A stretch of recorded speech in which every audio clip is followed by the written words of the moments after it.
Guys, welcome back to my YouTube channel. Really appreciate you giving me another chance. If this is your first time, welcome to my channel. Either way, why don't you go ahead and push the like button and subscribe to my channel if you're not already subscribed. In this week's video, I'm going to talk to you about sentimental value. I think sentimental value in this hobby or any hobby around animals is the best kind of value. It has nothing to do with money. When researching and getting ready for this video, I did a little research, and I've made some notes again, because I'm old, I can't remember a damn thing. So I've got some notes. First thing I looked at is sentimental value. And I looked at the definition of sentimental value. And the definition of sentimental value refers to the emotional, non-monetary worth of something. That was kind of, ambiguous. It talks about in that definition that it's an emotional worth and it's non-monetary. And so what I wanted to do is I kind of picked it apart, and there's three main characteristics of sentimental value. And I kind of did it, as far as I'm concerned, there's three. The least important, I think, to the most important. And number three would be sentimental value is subjective and personal. That means it's different to everybody. What I hold and hold sentimental value in, you obviously don't hold that same sentimental value in. It's my opinion. It's what I feel, and you can't really argue it, because if I have it, there's no real argument. The second key characteristic to sentimental value is that there's some sort of connection to something in the past, right? So there's something in your history that this item or this animal or this thing is connected to you with. It's not just a monetary value. It's not just a subjective value. This thing lived in your past. The key characteristic that meant the most to me when I read it was the number one key characteristic of something with sentimental value is it's irreplaceable. The person that holds that sentimental value, that item or that animal is irreplaceable. You can't just make another combo with the same genes in it and replace it. It's irreplaceable. I think every Batman combo that you've ever done, or any one of those other big clown projects, they're not irreplaceable. They might be hard to make, but you can make another one. They're not irreplaceable unless it's got sentimental value to somebody. To which then I would argue, is sentimental value more valuable than monetary value? Because there's a lot of things with monetary value that are replaceable. The number one characteristic to me in something that is got sentimental value is it's irreplaceable. Sentimental value is probably the big reason that I'm not good at ball pythons as a business. So the sentimental value is pretty much the only value that I really see in my snakes. Today what we're going to look at some snakes with a strong sentimental value to me. Probably the snakes in my collection that have the most sentimental value to me. I think we're going to look at about 6 animals in video, and then maybe in my closing, I'm going to give you a couple honorable mention animals and give you a little bit of info behind them. So stick around. I'm really excited about this video. I really like to show you and give you the stories behind each one of these animals. So stay tuned. Check out these snakes. I think you'll enjoy it. All right. Here's my first animal in the video this week. It's funny, he was my first animal, or one of my first animals in the video last week. This is my male Enchi, and this animal was produced by Jeremy Kloss of Freaks of Nature. Jeremy is somewhat of a mentor of mine in the reptiles, and we've known each other now for at least a decade, if not more than a decade. And just a good friend of mine. And again, this was the key. This was the way I met Jeremy and started that very important relationship for me now in my life. He's just a really great friend. I consider him and his wife our family to me. So when he goes out of town, I go over and I take care of what he needs to have to take care of animal wise. And when I'm out of town, he comes over here and takes care of what he needs to take care of. And for me. And I think that's just, it's hard to find those type of people in your life. This snake will never go anywhere. It'll be here forever and ever. This is how I met my friend Jeremy. A lot of sentimental value in this snake. And he's been through a lot. This is a snake when I first started, right? Because this is like my second or third animal purchased.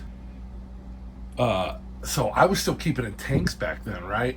Using those analog thermometers and humidity gauges. You know the ones. We all that we've kept the snake. We've stuck one of those on the back glass of that tank. Well, I came home from work one day and that thing had fallen off. So he had his thermometer taped to the top of his head. It took a while to get that off of there, and I was so afraid I was going to lose him. We overcame that one. He's a great animal.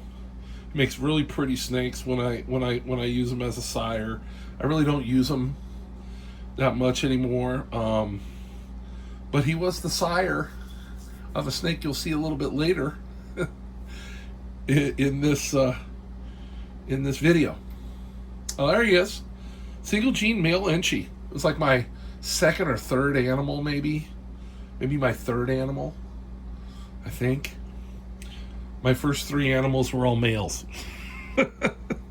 I think we all do that, don't we? I think everybody says if I had to do it over, I would start with females, right? Yeah, we all make that mistake. All right, here's animal number 2 on my sentimental value list. With the most sentimental value, this is my pastel lesser. She was my very first female in my collection. Very first female that I purchased. Right? I purchased her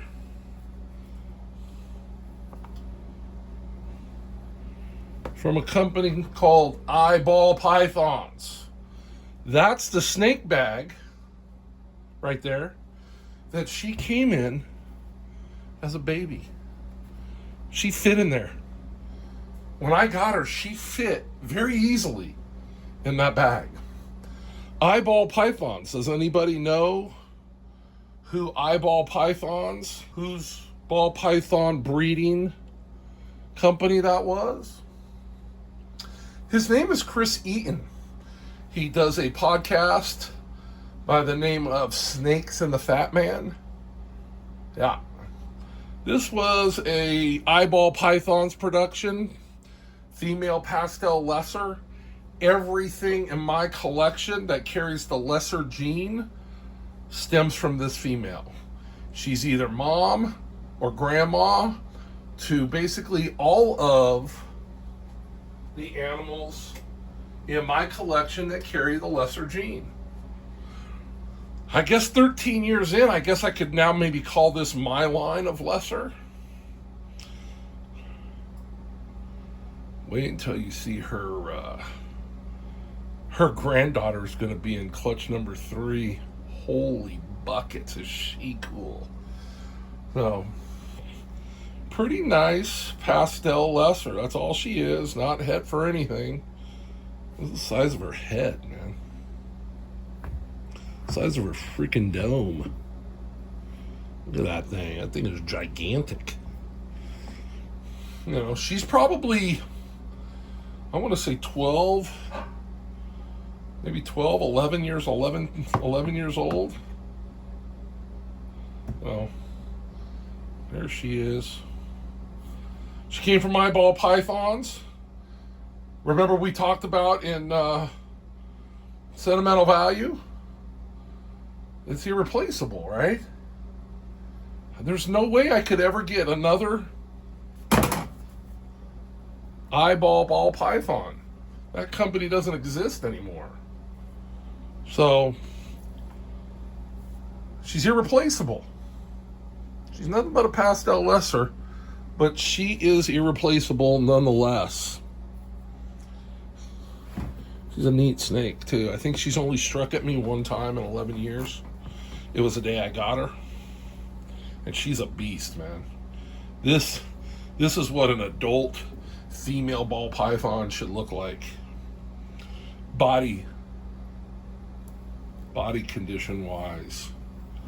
She's wrapped around my hand over here. She's all the way across that 3-foot tub with about a foot, 15 inches maybe of her back end out the box. She's sentimental value. She'll never go anywhere. She's irreplaceable. Okay. This is my third ball python. Sentimental value. I won her on an auction on Reptile Ring, and this is sad. But she'll never go anywhere again. And why? Because I have sentimental value in her. Quite a bit of sentimental value. And when sentimental value, one of the key components of sentimental value is she's irreplaceable. She's irreplaceable because of the guy who produced her. He's no longer in business.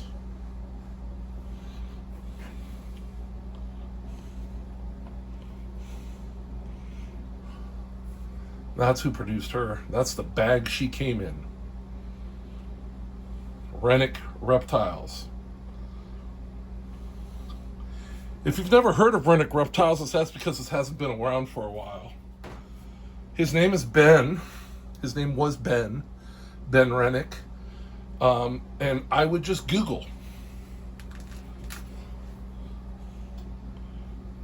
Ben Rennick.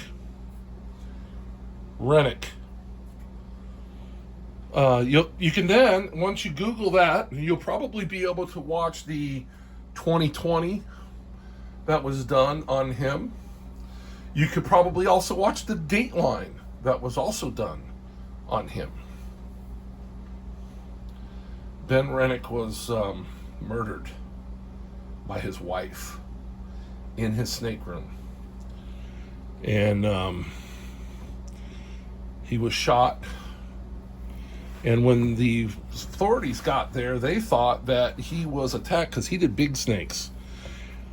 Anacondas, green anacondas. Ben Rennick is responsible for albino green anacondas. He also did a lot of work in ball pythons. And this is one of Ben Rennick's productions. It's only just a cinnamon pin. But she's irreplaceable. How do I get another Ben Rennick produced animal? Take somebody's word for it? Well, this is how I honor him and his life. This is the only way that I can. She'll never go anywhere. And she's got a lot to do with the sentimental value that I place in the next snake I'm going to show you. So, she's a cinnapin. She's beautiful. And she'll never go anywhere. Sentimental value. She's irreplaceable. I can't replace her. Hey guys, welcome to another Get to Know Coach. On this week's Get to Know Coach, I wanted to talk to you about that. I've kind of been looking at all of the channels that I subscribe to, all of the what I consider ball python channels on YouTube. It could be like reptile too, but for the most part, the main focus is ball pythons, like my channel. And so I kind of been looking at all of those channels in my subscriptions, and I'm looking at on their channels what videos do the best by views. Just what videos are performing best in this specific niche on YouTube. And I came up with the top 3. Number 1 video that does best in our ball python YouTube niche here is negative videos. And that's the only way I could say it. I said negative. And when I say that, I mean anything like, a person does a video about they lost an animal, meaning an animal passed away, or they had a clutch that was a train wreck, or they had something just in their snake room happen, some sort of, bad thing that happened in their snake room, in their collection. That was the number one. Those videos do the best. And that didn't please me. When I saw what the second highest viewed type videos were, I was happy about that one. The second one was basically any video around a reptile show. Going in and touring the reptile show, or interviewing people at the reptile show, or basically anything around, any video that was basically based around a reptile show. Those videos do great. I think that's awesome. And then the third one talked about values and how much snakes were. And really, when I saw the ones with the value, the ones that did better talked about a specific amount. How to build a ball python collection on $5,000, or how to build a project on a budget of, and gives an exact amount. Those videos did very well. As a matter of fact, I'm going to use a video as an example, and I'm not picking on Mr. Brian Cusco. He's just somebody I think most of us are going to know who that is. And his last video that, at the time I'm recording this, the last video he launched on his channel, I believe he launched it on Friday. And the original title was, "Every Snake Breeder Should Have an Indigo Snake." And that was the title. And that was in the thumbnail. And in the thumbnail was a picture of him, picture of the indigo, the head and neck area, and you could tell the indigo was feeding on another snake. That's what indigos do. So that was it. And I thought, based on Brian's other videos, I don't think that was really performing as well as some of the other videos that he's posted recently and over the last couple of months. Then I noticed on Sunday that he had changed the title and the words in the thumbnail to read, "My indigo snake ate a $17,500 snake." And basically, the views of the video had gone from like a couple hundred to almost 1,000. I know by when I post a video, the videos do best in the first day or two that they're up. They get the most, biggest percentage of their views the first couple of days. And they do even better if you launch them around the weekend, Friday, Saturday, Sunday, but by Sunday morning. They do much better. And so that's why you see a lot of YouTube channels, they will, that are doing weekly, they will post on like Friday or Saturday. I think those are the two best days that I've seen to post on. And so once he changed that title to include a specific dollar amount, the views quadrupled in day 3 and 4, which that's, to me, mostly unheard of. So those are the types of videos that do very well on YouTube. So as you know, I've never been a money guy. I've never been about chasing the money and the monetary value. I think what we need to do is we need to start looking at the way that do this thing. Those are the 3 different types of videos. I also am seeing 2 different types of ball python channels.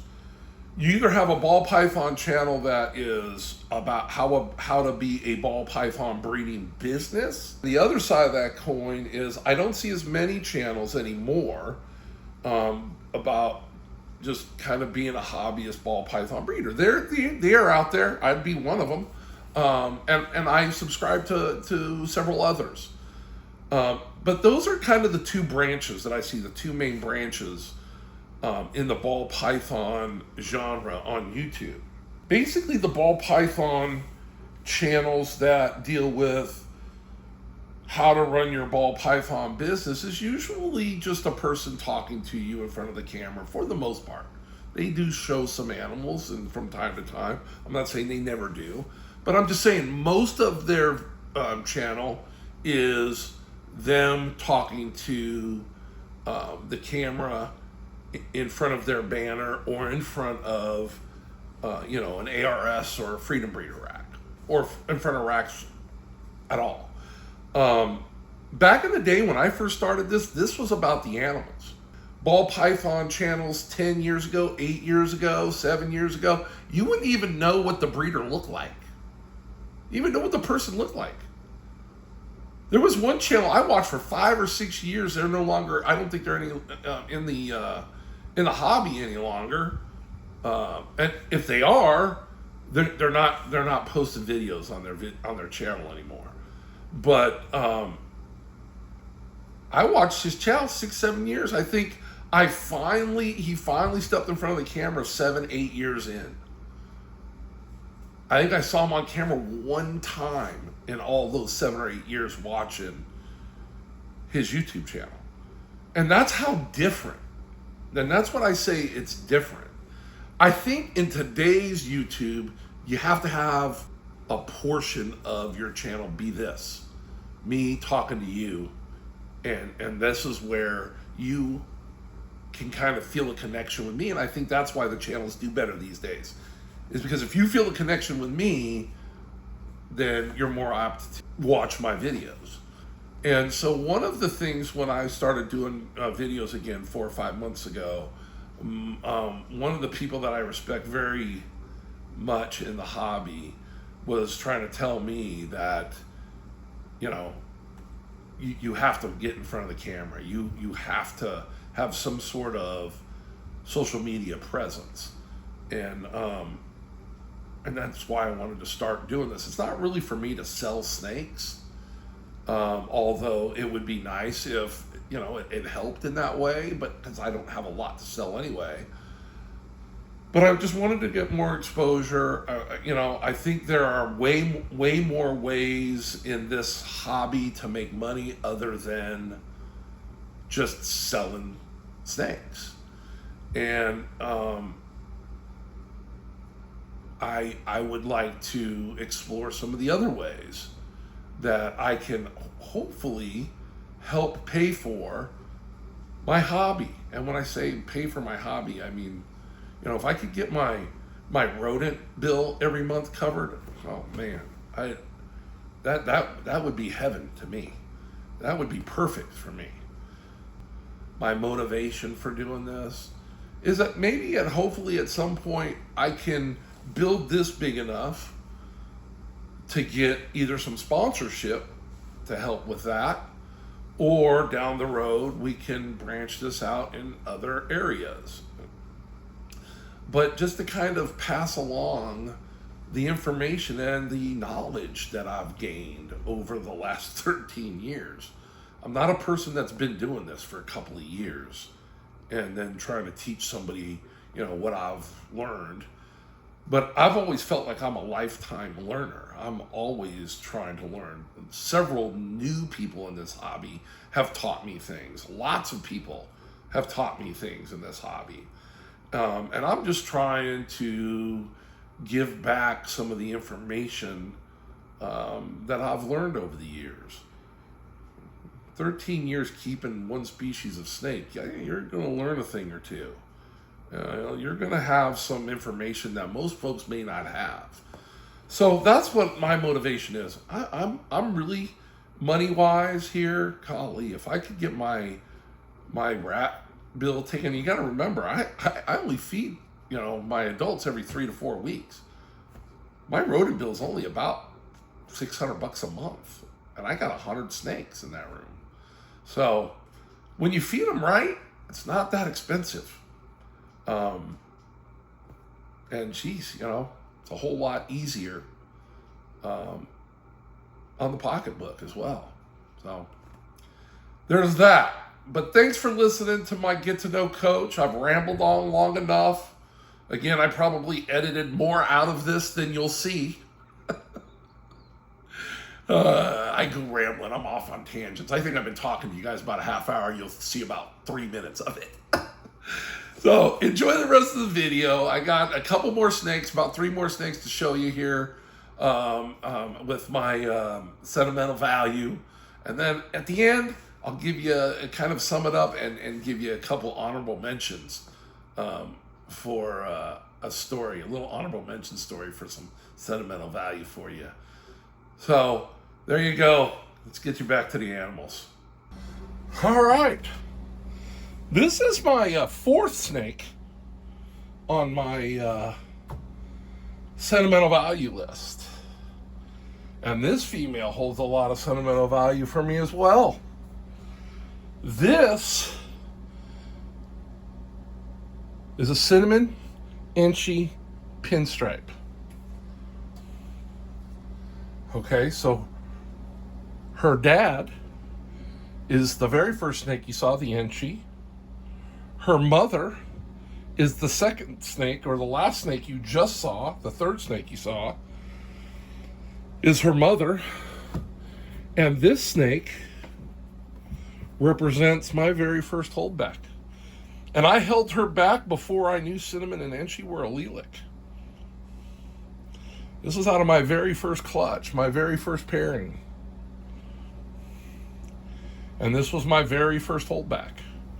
She's a cinnamon inchy pinstripe. She's also mother to my 2 super inchy girls that she produced, and my an animal that you're going to see not next, but last on my list here is her daughter. So I know she's cinnamon, and I know she's inchy. So I've had so many people tell me, that's not a cinnamon inchy pin. Well, I'm going to tell you what, the baby she produces will tell you different. She shouldn't be able to produce a super inchy if she's not inchy, and she shouldn't be able to produce a super cinny if she ain't cinny. So she's a cinnamon inchy pin, my very first holdback.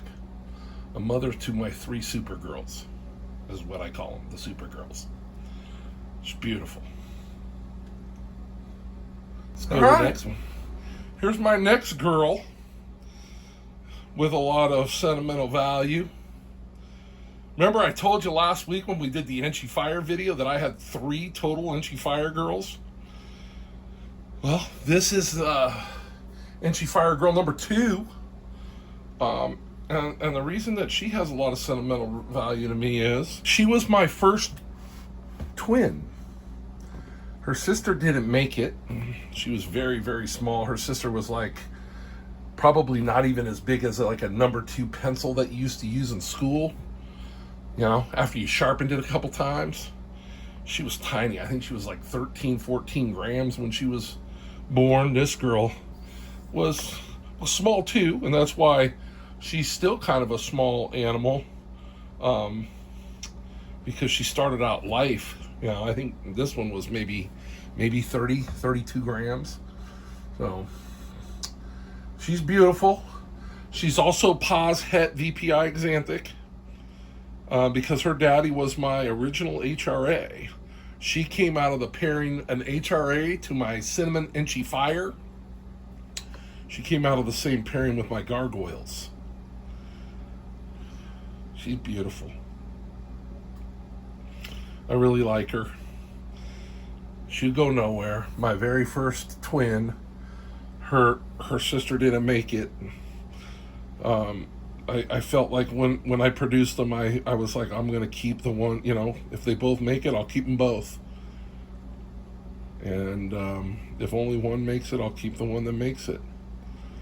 Well, she's here. She didn't know how this one was going to film. Ooh, she looked like she wanted to take a swing at me there. All right, this one's got sentimental. This is one of the super girls. This is a super cinny. Right? I was told when I produced this animal, I was told 150 times not to even try it. Do not do the cinnamon enchie to the. I was a cinnamon enchie pinstripe, the girl I showed you up here, to a cinnamon enchie male. So they're allelic. So when you breed those together, like the male's going to throw cinnamon or enchie in every baby, and the mom's going to throw cinnamon or enchie in every baby and pinstripe in about half of them. And that's why I have a super enchie and a super enchie pin. The only male in that clutch was a 4A clutch. It was also a male super cine. It was perfect. No runs, no drips, no errors, no kinks either. And so I sold him and kept his sister. I just think that, a big female ball python that's basically patternless is going to be a pretty impressive looking animal. Now, I don't have her all the way up to like old girl, 3,000 grams, but she's over 2. She's over 2. And she's perfect and she's beautiful. Come over here. There she is. Super cine. I tell everybody she's my whitehead or my white lip python. Don't tell anybody. Right? But, when you're looking at her on a video like this, and I'm just like, oh, yeah, this is my white lip python, boom. You can't tell. You can't tell if that was a super cine or a white lip python. Right? Look, it's a white lip python. See, if you're honest with yourself, if I'm quick with it, you can tell that that's not a white lip python. Maybe you can, I don't know. That's why I love ball pythons, right? You can make them any way you want them. You want a white lip python? There you go. Make you one. Yeah, she's beautiful. She'll never go anywhere. My super cine. And I tell you what, man, when people come over and they see the snakes, boy, they want to see the all white one, they want to see the all black one. Well, she's really dark brown now, but it's beautiful. And to me, it's just like patternless. Beautiful. That's a white lip python right there. Look at that. It's white lip all the way. Her lips are white. Yeah. All right, guys. All right. That's going to do it for another video. How about those animals? Some stuff in there's been around for a few years. I want to say that most, at least the first half of the video, those snakes are all over 10 years old. I don't know, maybe the second half was closer to like 6 or 7 years old. I told you I was going to give you an honorable mention. I'll just put some pictures up here quick. A picture of my male Mojave. Just because he's just kind of a run-of-the-mill. He's a male Mojave. He's het for hypo, orange ghost.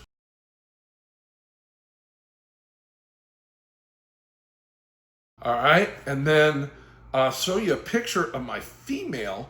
This female I had purchased from a breeder who's still around doing it today, who was really big into Mojave back in the day.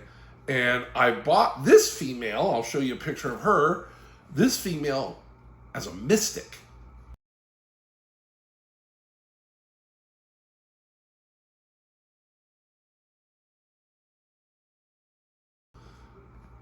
And so you see that female, I mean, that pattern is wacko. She ended up breeding as a Mojave because when I bred her to the Mojave, my male Mojave, to make mystic potions, I think I told the story before, I actually made blue-eyed Lucy's. I thought when they hatched that they were patternless mystic potions, but after they shed, they were white. They were super Mojaves. So that female bred Mojave. And I kept a female Belle from her. I also kept a male because he was my first normal that I ever produced. And so I decided my first male normal would stay here with me, and instead of maybe going to a slow and painful death somewhere. So he'll live his life out here with me. But also, if that pattern thing that she has is a recessive type of a gene, maybe, then this little boy that I kept from her would be heterozygous for it, right? So I'm going to play with that and see if, maybe I put her back to her son, just a normal, but let's see if there's something funky comes out of that, with that pattern. Because that pattern is, I've never seen any other Mojave ever look like that. Has anybody else ever seen, that's just a single gene Mojave, supposedly. So I've had her. She was one of my very first females, and I finally did buy or traded. I traded for a male phantom het clown, and I put him to her, and I made my mystic potion that I now call a purple passion. Even though they're the same, they weren't the same then, or we didn't think they were the same. Obviously, that purple passion would definitely be an animal to me that has quite a bit of sentimental value, as is that female Mojave. I bought her from a breeder that I very, very much respect in this hobby. And I would never blast him because he sold me a Mojave as a mystic, as an honest mistake. And to be honest with you, I enjoyed it. That's what this hobby's about, right? Figuring it out and finding out. That's why we're all, putting this together. What's this going to look like? And okay, then once I figure out what that looks like, now I can use that to my advantage in making snakes that I really like with those traits. So, no, I was not unhappy. As a matter of fact, it was kind of fun. What should have taken me a few years to make a mystic potion, I think it took me almost about 8 years to make a purple passion. But again, I made my own. And when I first came into this hobby, I fell in love with the mystic potion. And, they were selling for $1,400, $1,500. I made my own. I don't think that 2-gene animal, even if it's a lilac, should be $1,500. They're very easy to make. So that's my honorable mention. That group of animals are all have sentimental value because I've been through a lot in the past with those animals. So that's it for this week. Thanks for watching. Thanks for coming. Please like and subscribe before you get out of here. And next week's video, clutch number 3. Some beautiful animals in that clutch, boy.